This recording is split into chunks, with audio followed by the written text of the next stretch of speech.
Keroche Breweries now wants KRA Commissioner General cited for contempt after failing to obey a court order directing that the Naivasha-based factory to be reopened with immediate effect. The company accused the tax collector of frustrating its operations and working with some politicians and competitors to kick them out of business. This came as it emerged that a week after the High Court ordered that the plant to be reopened, KRA had failed to act on the order. Last week, Justice Mabea directed KRA to unseal the packaging line, stores and reactivate the accessible goods management system, and for the company to pay 8 million shillings within 7 days.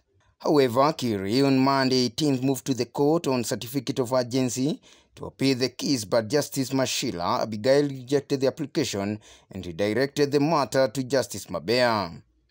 Addressing the press in Naivasha, the brewery CEO, Tabitha lashed out at the KRA Commissioner General for personalizing the matter and ignoring a court order.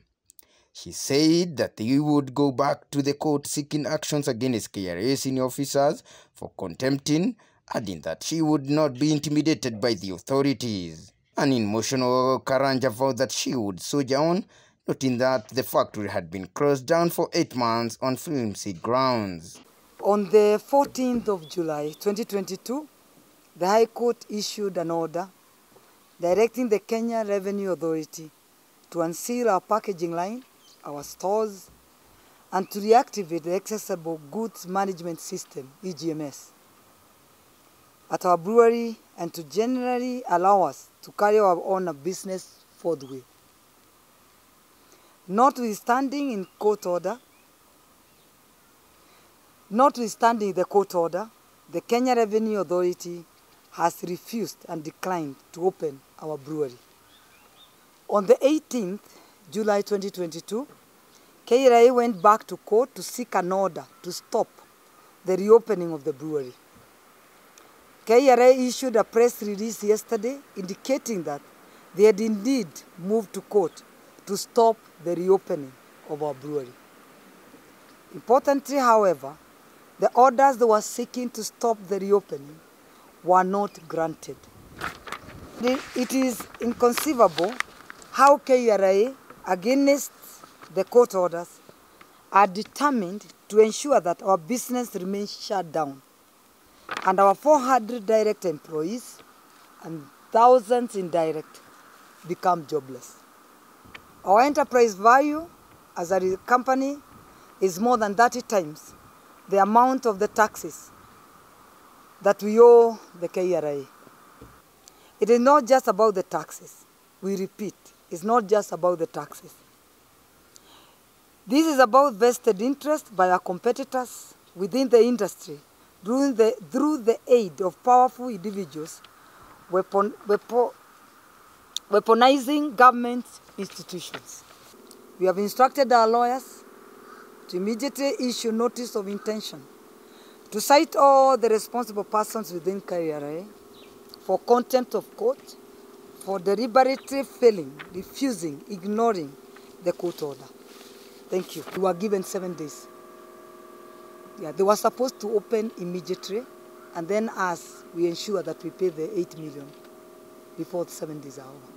And then now continuous, we start paying 8 million per month as we wait for the business to get back to where it was. These court orders have been issued by 2 different judges, the first one and the second one. So it's clear, it's very clear. You cannot shut a business. Shut a business that is because you are demanding a tax. It's beating the purpose. How do you expect to get this tax paid? Unless you have other intentions.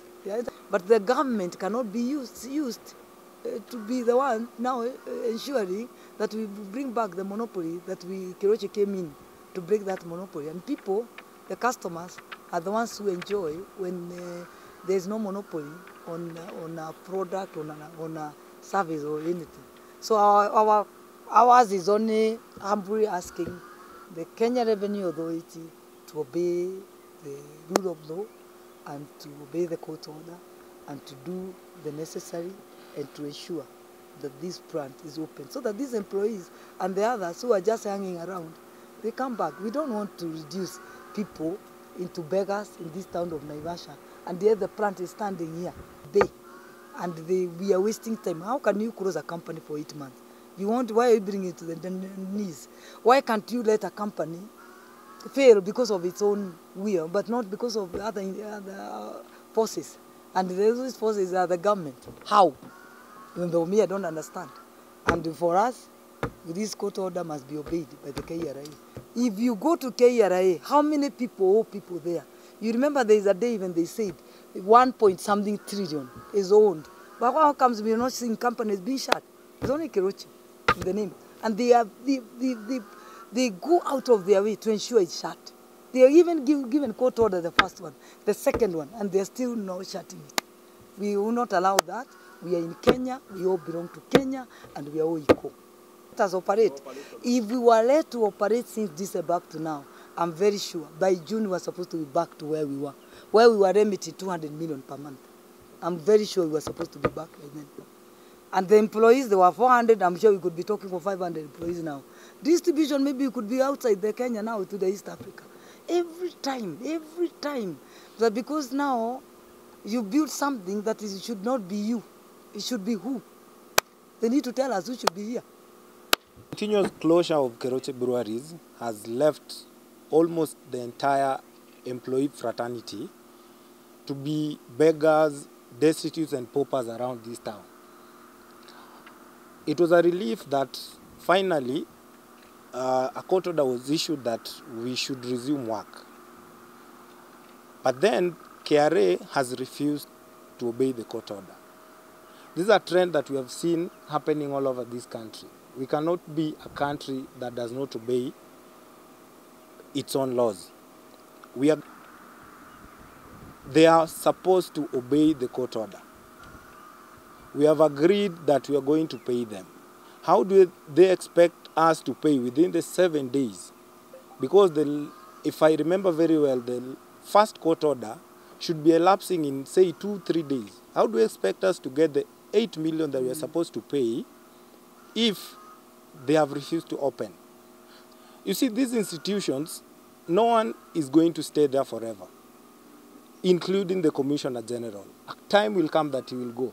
So what is the legacy that is going to leave? Is he going to leave a legacy that Kenyans have suffered under his tenure? Just they're calling about KRA.